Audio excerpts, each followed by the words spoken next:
تو اللہ اور اس کے رسول کی بارگاہ میں نیت دیکھی جاتی، اخلاص دیکھا جاتا ہے۔ یہ بھی عین ممکن ہے کہ کوئی حج کرنے جائے ہی نہ اور ثواب لے لے۔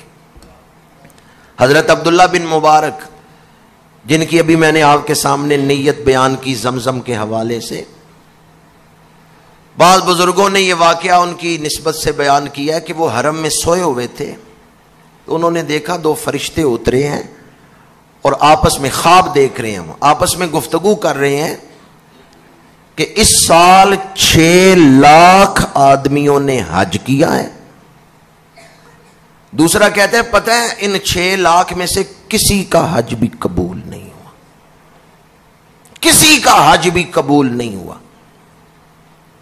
اور ایک موچی جو حج کرنے آیا ہی نہیں، گھر بیٹھے ہی اللہ نے اس کو حج کا ثواب عطا فرما دیا ہے، اور اس کی برکت سے اللہ نے ان 6 لاکھ کے سفر کو بھی قبول فرما لیا ہے۔ ان کا سفر قبول ہو گیا اس شخص کے صدقے جس نے سفر کیا ہی نہیں۔ عبداللہ بن مبارک اٹھے، خواب میں انہوں نے سن لیا کہ وہ موچی فلاں علاقے کا ہے، فلاں ملک میں فلاں شہر میں رہتا ہے، یہ نام ہے اس کا، جس کے صدقے اللہ نے حج قبول کیا ہے۔ عبداللہ بن مبارک حج سے فارغ ہو کے سفر کیا، چلے گئے،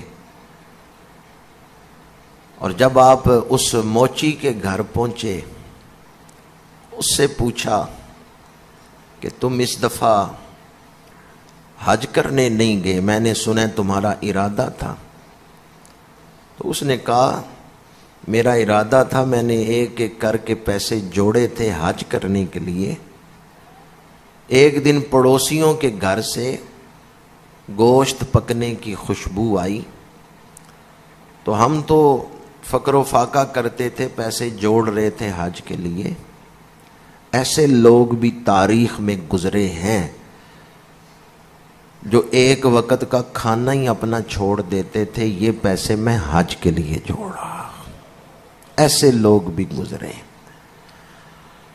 تو وہ موچی کہتا ہے کہ میں نے اپنی گھر والی سے کہا یہ پڑوسیوں کی عورت سے کچھ مانگ لاؤ کھانے کے لیے۔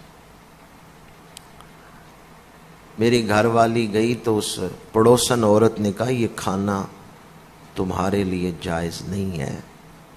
اس نے پوچھا کیوں؟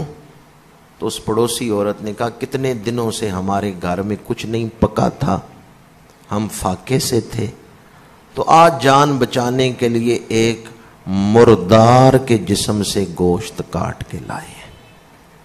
مردہ جانور پڑا ہوا تھا، اس کے جسم سے گوشت کاٹ کے لائے، تو تمہارے لیے تو یہ جائز نہیں ہے۔ ہم اضطرار کی حالت میں ہیں، جان بچانے کے لیے ہم کچھ کھا سکتے ہیں، سیر ہو کے تو نہیں کھا سکتے لیکن جان بچانے کے لیے کھا سکتے۔ گھر آ کے جب میری بیوی نے مجھے یہ بات سنائی تو وہ شخص کہتا ہے میرے دل میں خیال آیا حج پھر کر لوں گا، یہ پیسے جو حج کے لیے جوڑے ہیں ان ضرورت مندوں کو دے دیتا۔ میں نے وہ پیسے ان ضرورت مندوں میں بانٹ دیے۔ اللہ تعالیٰ نے اس اخلاص کی وجہ سے گھر بیٹھے ہی اسے ثواب عطا فرما دیا ہے۔ اللہ تعالیٰ ہمیں حقوق اللہ اور حقوق العباد دونوں کی سمجھ عطا فرمائے اور ادا کرنے کی توفیق عطا فرمائے۔